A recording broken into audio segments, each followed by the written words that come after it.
Shit night's sleep. Guests in the room next to me making loads of rackets about 12:30. Don't know what they're doing. It sounds like they're moving furniture around, dragging it on the floor and banging against the wall. Fucking no idea what they're doing. Anyway, just noisy bastards. I've just tried ringing on the doorbell to annoy him, but wakey wakey. Oh, they've turned the doorbell off, the shit rats. Yeah, they don't want disturbing, but they can fucking disturb everyone else, can't they? I'm kicking the door when I go back. Either that, or I tell the hotel.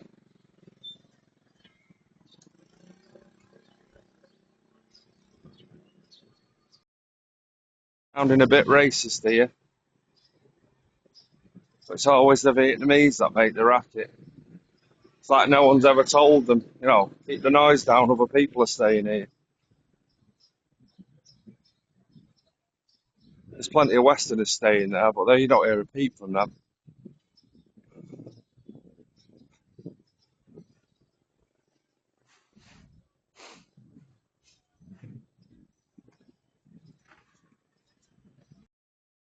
Way to the park. Let's have a moan about something else.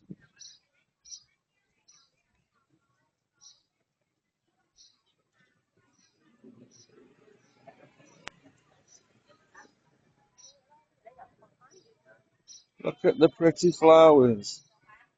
Very nice.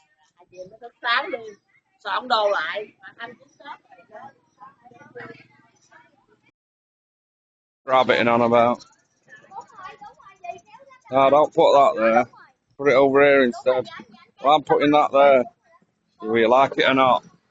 This is one of them little electric cars they've got over here now. There's loads of them. And they've got electric motorbikes. They're preparing for oil to run out, isn't it? Even though they've got 22 years left of decent oil, Vietnam. God, I need to cheer up. I'm knackered now. Only had 4 hours, kit. You wankers. Brits. I can't be arsed with the steps. I'm just going to plough straight over the bridge. There's a kind of a pavement there anyway.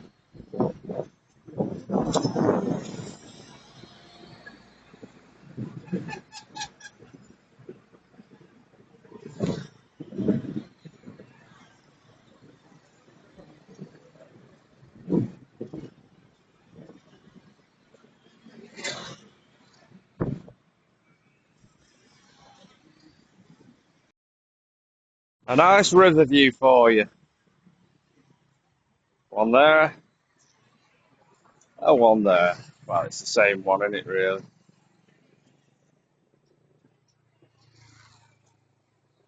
And a shrimp and a crab and a question mark. That's what it is.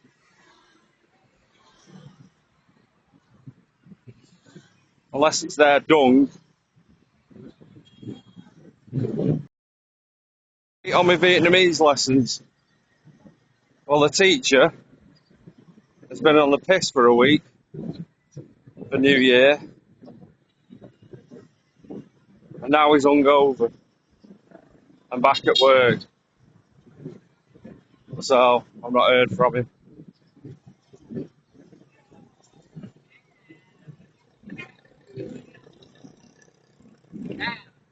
I might just give it a go next time. Fuck him off. Today, I'm just going to walk around the park a few times. No adventures, no journeys today. I just wanted to have a little bit of a rant about something. So, coming towards the end of my trip now, and we're going back to Saigon, Ho Chi Minh City. Let's catch our flights. And then it just reminded me when we first arrived and what happened. So about a month in advance, I booked on booking.com, which you think is decent, reliable, serviced apartment in these swanky tower blocks on one of the outside districts of Ho Chi Minh City, right near the new metro stop. So the idea was stay there, nice and clean, out of the city, come in and out every day on the metro. We're laughing. It weren't the cheapest place available, but it weren't the most expensive either. But it was a good deal. So booked there for 6 nights. Anyway, we do all the travelling. The day before, we get a notification off them saying, hope you're ready for your stay, all that blah, blah, blah. Nothing off the actual owner, just something off the automated system. So I'm thinking, yeah, all steam ahead or whatever it is to say. Yeah. Anyway, we turn up, get there, get to reception. The guy says, oh, you have to contact the host for information on how to get in. Because he's only the reception of the whole entire building. It's not actually for each individual apartment or anything like that. It's not a hotel complex. So we contact the owner and they message back saying, sorry, we've got no rooms available. We're like, no rooms available? What are you on about? We're here now. Yeah, there's a system fault on the booking system with booking.com. Can you please cancel? And we're like, all right, we have to cancel it, do we? So I smelt a rat. Anyway, I'll come back to that. Then we have to find somewhere else quickly. So I went on Airbnb, found a similar one, not a million miles away. So we jump in a taxi, head there, get to the reception area again, contact the owner via Airbnb. Same again. Couldn't believe it. Bearing in this point, I've got my wife, 2 little kids, my wife's 2 sisters, all staying. This is why I booked an apartment, you see. It's got 2 bedrooms. So they say, yeah, it's not available. There's a system error, whatever. Can you please cancel? Now, I'm an Airbnb host back in England, so I know that if the host cancels, it gives a black mark against their name. You get rated on your cancellation rate. So that's why they're asking us to cancel, whereas we should have refused. But if we did refuse, then we have to pay a minimum 1 night stay, even though it's not available.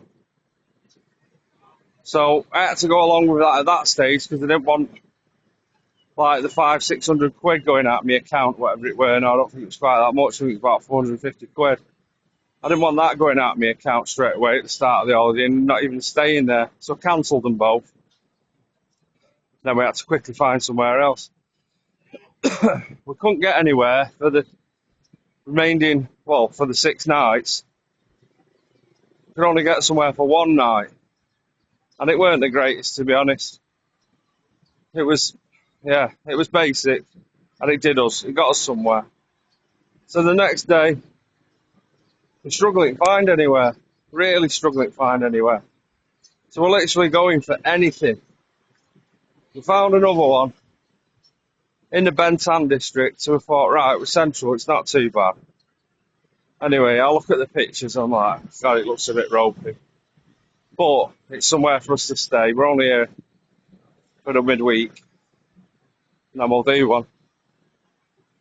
So we get there, I leave my bag behind reception, and I plonk my bag on this box, and the box is open. It's full of tubs of lube. I'm like, fucking hell. Yeah, proper dodgy. Seedy as hell. We went up to the room. There's sex slogans on all the walls.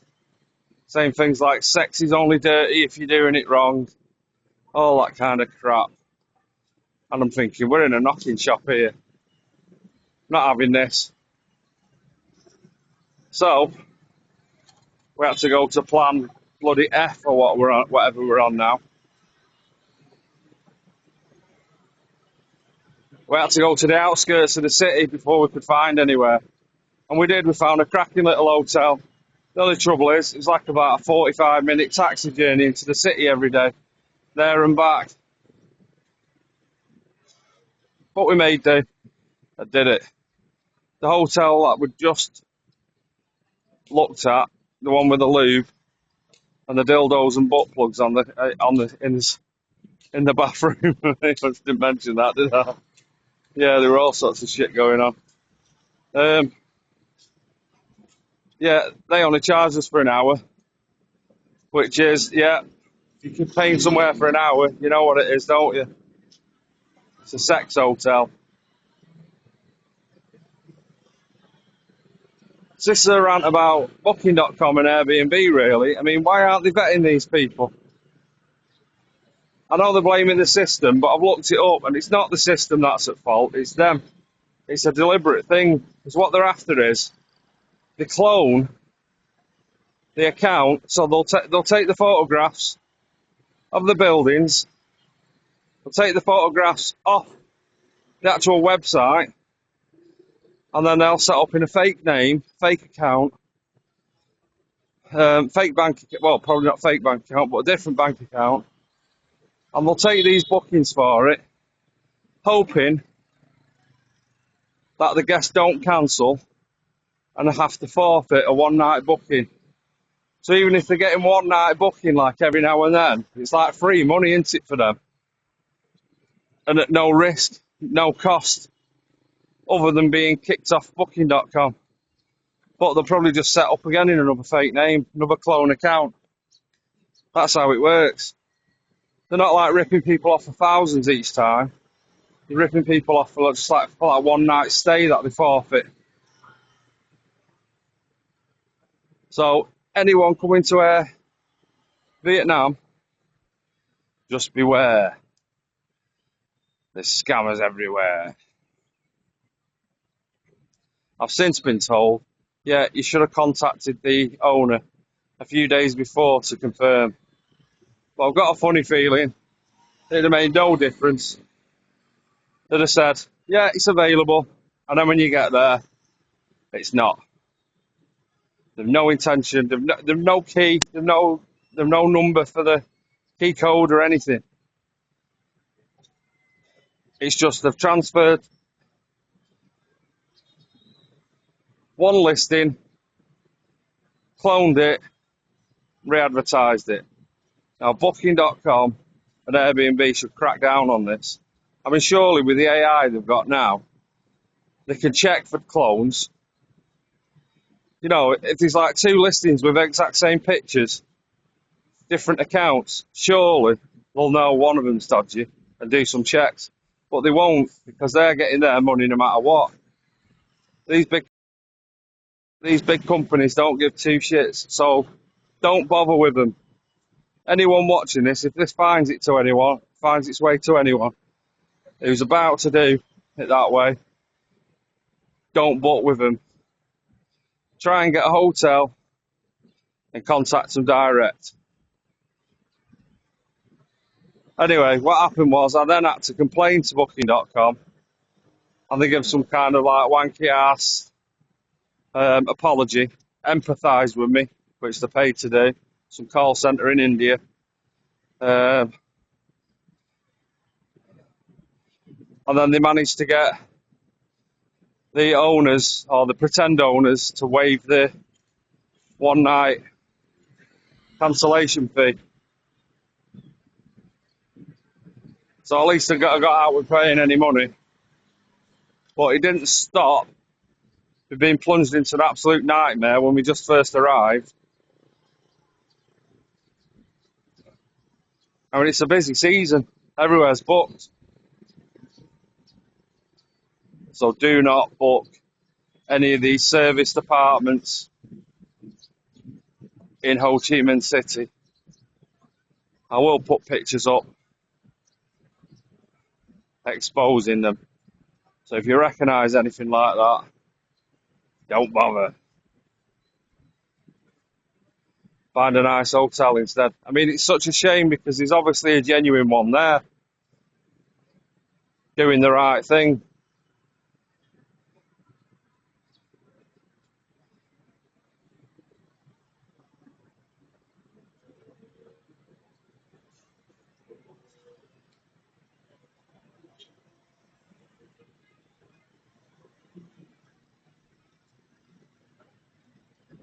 Right, I'm overtaking.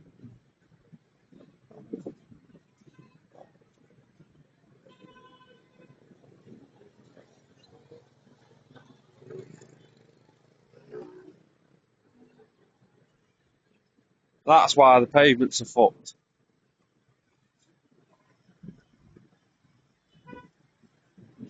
Like this. Because they just bed them on sand. And if you're riding on a motorbike, they should be on concrete, these. Grumpy. Right, rant over. So, I had an x-ray done on my shoulder yesterday. This shoulder injury I've got. Went into the hospital.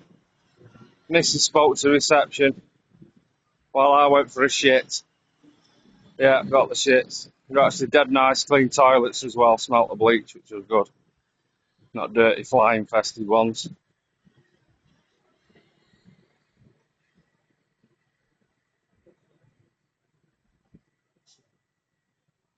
Have I changed this to fucking 30 seconds or what?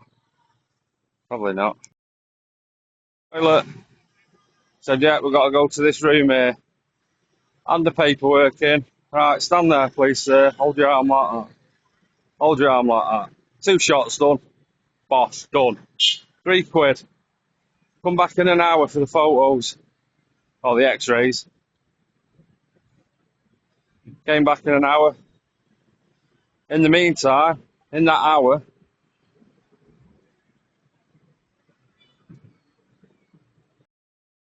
Keith Whitened done a great job. I'll put a picture on. It's got rid of 3 years of Pepsi Max drinking. Stained diet drink teeth. It's knocked it up a couple of shades. Not perfectly white, but the better.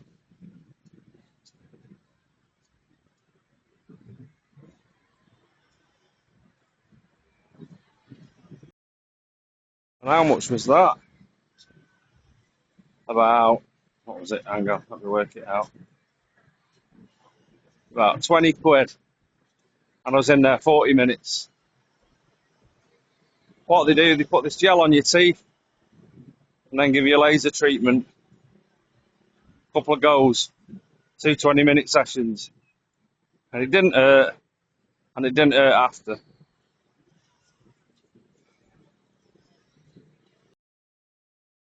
No teeth sensitivity at all post-treatment. It was great. Thoroughly recommend it. If anyone's coming to Vietnam, get your ailments and all your problems sorted while you're here, because it's dirt cheap.